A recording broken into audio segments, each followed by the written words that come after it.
کہتے ہیں مولانا صاحب السلام علیکم ورحمۃ اللہ وبرکاتہ۔ مولانا صاحب گستاخی کے معافی چاہتا ہوں۔ میں مولانا الیاس صاحب کی جماعت یعنی تبلیغی جماعت سے جڑا ہوا ہوں، مگر کچھ دنوں سے غیر مقلدوں کے فتنے کی وجہ سے میں کنفیوز ہوں کہ کیا کروں۔ مجھے مفید مشورے سے نوازیں اور بتائیں کہ حق کیسے پرکھ سکوں۔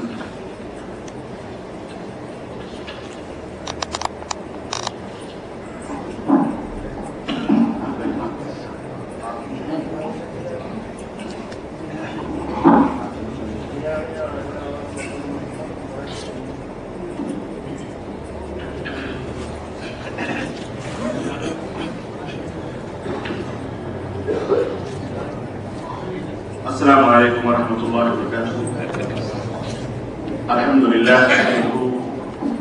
نصلی ونسلم علی نبینا محمد صلی اللہ علیہ وسلم وعلی آلہ وصحبہ اجمعین، اما بعد۔ بسم اللہ الرحمن الرحیم۔ سوال اور جواب کی یہ تیسری نشست مسلسل جمعے کے بعد سے آپ حضرات کے سامنے تقاریر کا پروگرام پیش کیا گیا۔ بندہ ناچیز نے جمعے کے بعد خطاب کیا، اس کے بعد مولانا شیخ مختار احمد صاحب مدنی حفظہ اللہ نے آپ کو عصر کے بعد خطاب کیا۔ مغرب کے بعد یہ تیسری نشست جو انشاءاللہ تبارک و تعالیٰ آخری ہوگی، عشاء کے بعد کرنے کی توفیق آمین یا رب العالمین۔ پہلا سوال جو آپ نے سماعت فرمایا ہے، جس میں بھائی نے یہ پوچھا ہے کہ میں نے ایک عرصے دراز سے تبلیغی جماعت سے جڑا ہوا ہوں، مگر کچھ دنوں سے غیر مقلدوں کے فتنے کی وجہ سے کنفیوز ہوں کہ کیا کروں۔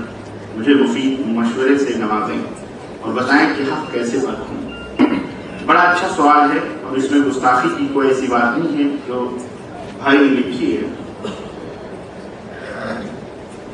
اللہ تبارک و تعالیٰ نے قرآن کریم میں ارشاد فرمایا ہے کہ یا ایھا الذین آمنوا اتقوا اللہ وکونوا مع الصادقین، اے ایمان والو اللہ سے ڈرو اور سچے لوگوں کی صحبت اختیار کرو۔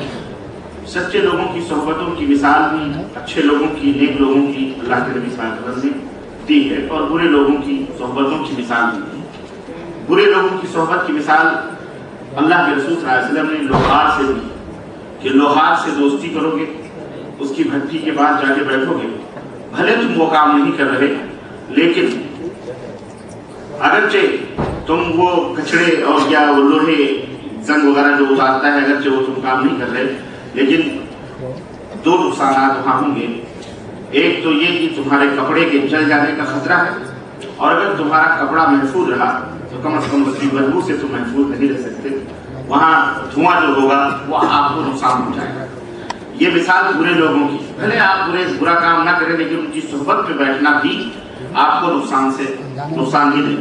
اچھے لوگوں کی صحبت کی مثال اللہ کے نبی صلی اللہ علیہ وسلم نے عطر فروش سے دی ہے کہ عطر فروش کی مثال اچھے لوگوں کی مثال ہے کہ اگرچہ آپ عطر نہ خریدیں لیکن اس کے پاس اگر بیٹھے رہیں گے تو بھلے نہ خریدیں لیکن خوشبو ضرور آپ کو ملتی رہے گی۔ میرے عزیزوں، میرے دوستوں، صحبتوں کا بڑا دخل ہوتا ہے۔ اللہ کے رسول صلی اللہ علیہ وسلم سے ایک بدو نے پوچھا کہ قیامت کب آئے گی، تو اس نے کہا کہ اللہ کے نبی صلی اللہ علیہ وسلم نے فرمایا کہ ماذا اعددت لها، تم نے اس کے لیے کیا تیاری کی؟ تو اس بدو نے کہا کہ اللہ کے نبی تیاری تو بہت زیادہ نہیں ہے، البتہ یہ ہے کہ میں اللہ اور اس کے رسول سے محبت کرتا ہوں۔ تو آپ صلی اللہ علیہ وسلم نے فرمایا المرء مع من احب، آدمی کا حشر اسی کے ساتھ ہوگا جس سے وہ محبت کرتا ہے۔ تو میرے بھائیوں، صحبت صالح ترا صالح کلک، صحبت طالح ترا طالح کلک، اچھے لوگوں کی صحبت ہے نیک لوگوں کی نیک بنائی کی، برے لوگوں کی صحبت ہے برا بنائی۔ اللہ کا حکم ہے کہ نیک لوگوں کی صحبت میں بیٹھو۔ بھائی نے جو پوچھا ہے کہ کچھ دنوں سے تبلیغی جماعت سے جڑا ہوا ہوں، آپ کسی جماعت سے جڑے ہوں یا تنظیم سے جڑے ہوں، کسی شخص سے جڑے ہوں، جڑنے سے پہلے آپ یہ دیکھ لیں کہ یہ شخص کیسا ہے،